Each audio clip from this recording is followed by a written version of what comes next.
ovation for Ethan, everybody. And then just a big button in the middle. Okay.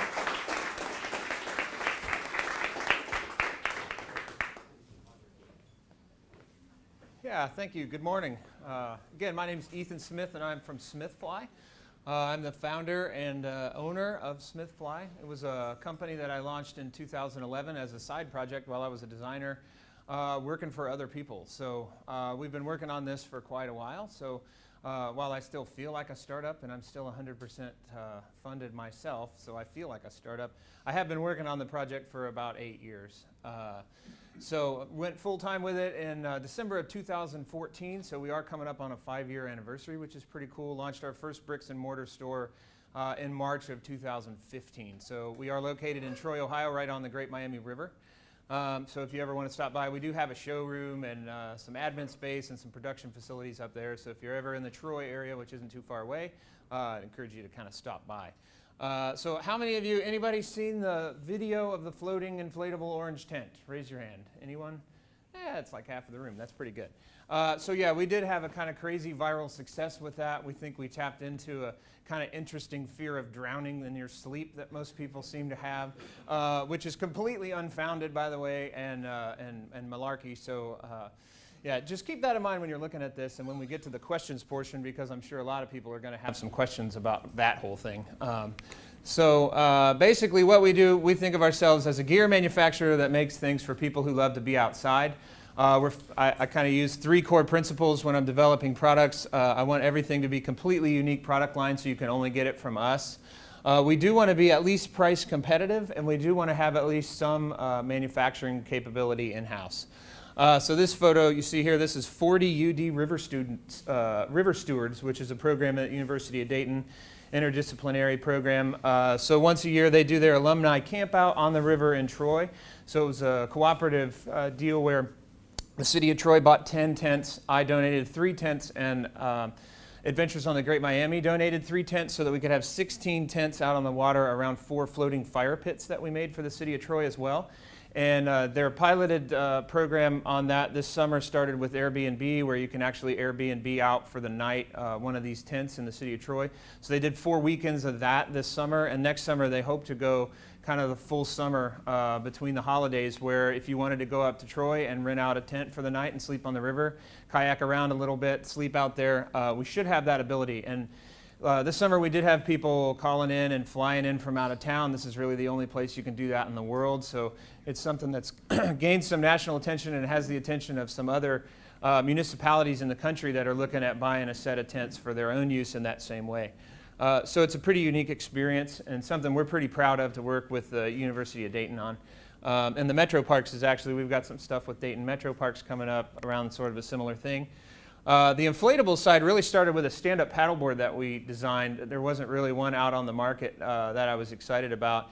So we designed up an inflatable paddleboard, sourced it with an inflatables manufacturer overseas, and then had a friend of mine come to me and say, hey, can we build a lightweight raft? And I said, sure, we can do that. So we set out to do that. And now we've built over 300 of them, and they're being rowed by some of the top guides in the industry, and those guides have purchased them from me. I haven't had to give them away, which is great. And so all of our sales typically right now are kind of word of mouth sales. People take a ride in our raft with a professional guide, they get out of it, they call me, they say, I got to have one of those. So we don't do a tremendous amount of marketing outside of social media, a couple select placements in magazines, but not a ton of marketing spend at this point on that product. And it's sort of, and it's a profitable product in and of itself, which is a pretty good place to be on that. Of course, we just talked about the shoal tent, so that was a pretty unique product. Like I said, it went viral. We've had over 200 million impressions, and those are the ones that we can account for on Facebook. So that's not including places that we can't account for, like BuzzFeed and all of the kind of AV clubs and the big blogs. Huffington Post, we were top on Huffington Post. We were top trending in August on Twitter. I had people texting me from all over the country, dude, you're top on Twitter right now, which was pretty fun and exciting. So all kinds of places around the world. National Geographic Kids in Turkey did a piece on it. We were on the Singapore Airlines magazine. We've been in the Boston Globe 2 years in a row. So a lot of kind of crazy excitement about this completely new product category almost. A floating tent is just something that apparently nobody had done before, which I didn't realize when I put it out there, and we didn't really have the inventory in stock either. So we just built a few of them, took pictures of it, put it out online, and it went kind of bonkers. So we've been sort of chasing our tail on the inventory side of things on that. And because it's self-funded, I've had to kind of, put in our own cash to develop that inventory. So out of that grew this fun party boat that we call the cabana raft. So we had enough people buying the tents to just sort of take the sides off, hang out on the lake, drink a couple beers, that we thought, hey, we can do better than that. So we cut the side out of the tent and took out of the tubes, took the sides off, made a shaded swim platform that we think even opens up that market an order of magnitude greater than what the tent market is. I look at the tent market, the floating tent market specifically, as a lot like skydiving. Like, there's a lot of people that hear about it. A lot of people probably would never do it, but there's a select group of people that are like, yeah, I want that in my life. And we've really connected with those customers, but we don't see it as a general market thing, whereas this is more like a recreational kind of boating product that a lot of people could say, hey, I know exactly where I'll take that, to that party cove in Kentucky or the sandbar in Florida. So we think of this as quite a bit bigger market. So a little bit about the market that we're working on. The sports equipment market is generally uptrending, so we're not a shrinking market, which is a good place to be. It's a fairly sizable market to be involved into, so we feel pretty positive about the potential growth there. U.S. recreational boating market's a $170 billion market, so taking a small chunk of that is still a pretty good thing to do. There's a lot of boats sold. There's a lot of fishing boats sold in the country. So those are some stats about that. We do have a couple good competitors that are kind of out there doing similar things. This is Boat. They were recently recapitalized with $12 million in cash. So they have a lot of dry powder to burn on new products and marketing. So as being funded by myself right now, and I'm kind of a normal guy just with a normal design job when I started this, so I'm not independently wealthy by any stretch of the imagination, so I feel a little bit like we're bringing a knife to a gunfight because they've got some money to spend on some of that stuff. So that's why we're thinking about raising some money to try and really scale up, is to try and compete with some of these people. Their dock product came out after the tent did, not surprisingly, because I think that's related there. I'm not sure, but we should ask. So the investment case study, the real kind of best case scenario here is the Yeti scenario. So they were a hardware manufacturer that sort of pivoted and turned into a cup manufacturer. So supposedly now 60% of their revenue comes from cups. So they're basically a cup manufacturer, although everybody thinks about them as this tremendously expensive set of coolers, which of course that's their signature item. But behind the scenes, they're basically a cup manufacturer now.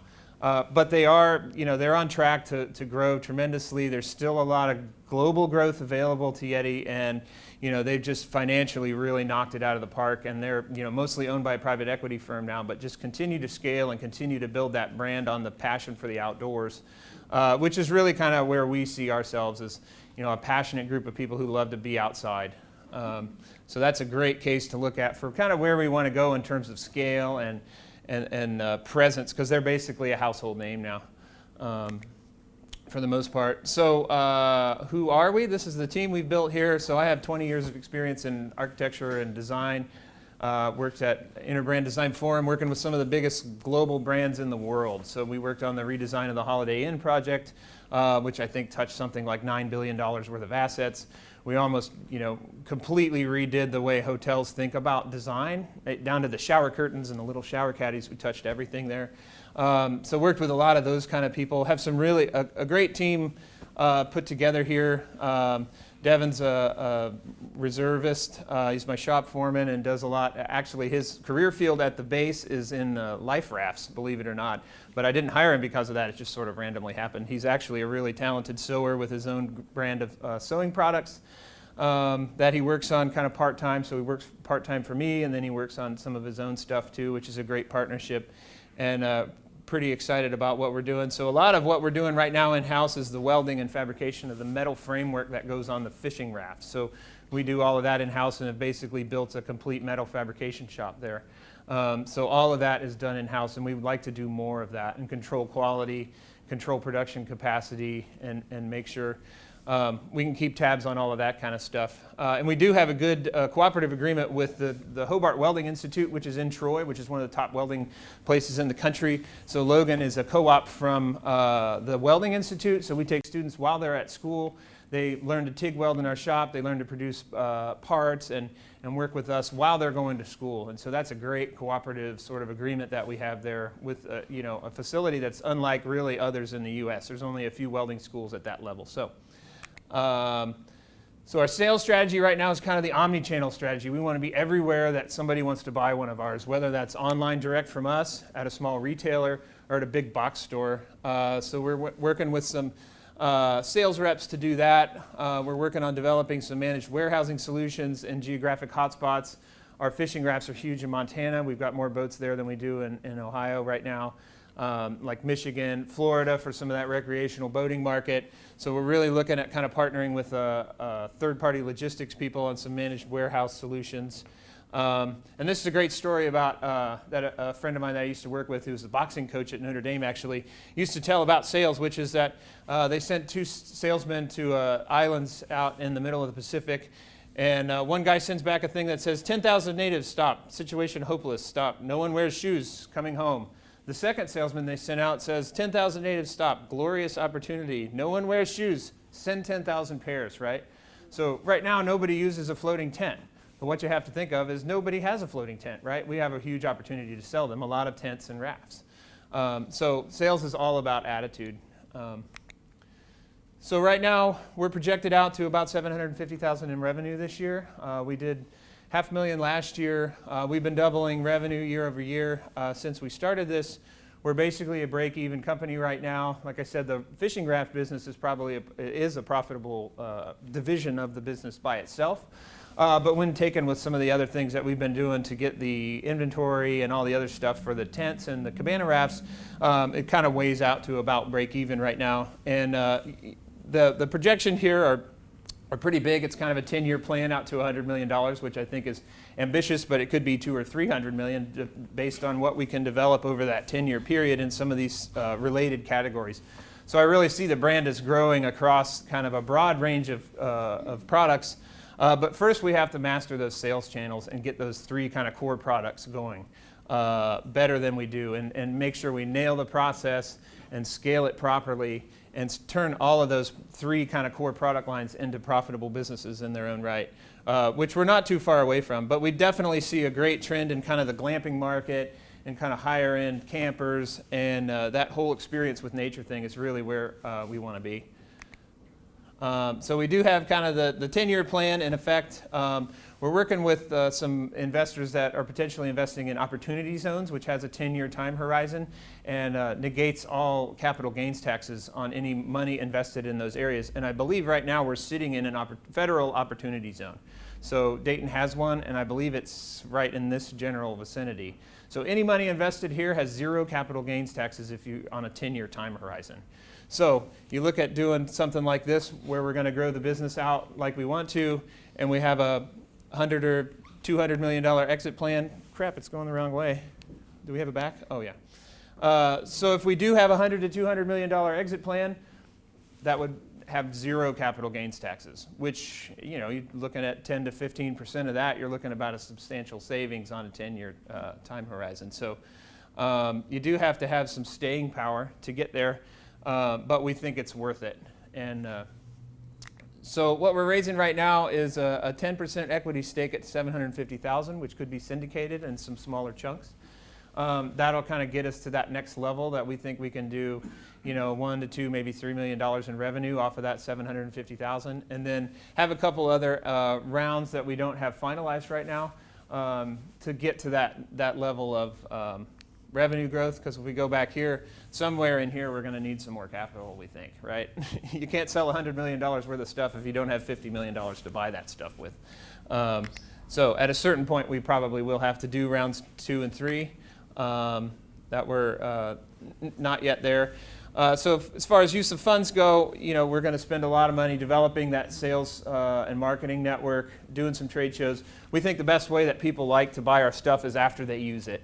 And that's the case that we've built over the last few years is when people get out of our rafts, they call us, and if they don't own one, they'll buy one. And when people use them, they rent them from us to go to Dale Hollow. They come back and they say, oh, I got to buy one of those. That was so much fun. So we think that experience marketing and getting that stuff in the field and paying for people to kind of take them out there to a sandbar party and hang out and have some fun, show them off, that's the best way that we can market these things. And it's kind of expensive to do that. You got to go to those places and hang out. Like, I mean, it's a good job. It's, you know, I've done it. It's one of the best days of work I've ever had, just hanging out on a cabana raft and taking some photos. Like, not a difficult thing. So if anybody's interested, let me know. So we'll also invest heavily in some inventory and some supply chain development, make sure we get that flowing and we're not doing sort of peaks and valleys, which is what we're doing right now. Some strategic warehouse locations, because these things are big and heavy. This is kind of the picture of our current inventory of tents and rafts in the basement of the shop. And working with some fulfillment partnerships so we can have them staged in some areas and we have a fulfillment partner that can send those to people. So say Salt Lake fulfills Oregon, Washington, California, Montana. So they're not paying for shipping from Ohio, even though we are a great place to ship things from because of the intersection of 70 and 75. So logistically speaking, we're really well positioned for the East Coast. West Coast, pretty difficult or expensive. So yeah, that's about it. I appreciate it. Thank you. Does anybody have any questions?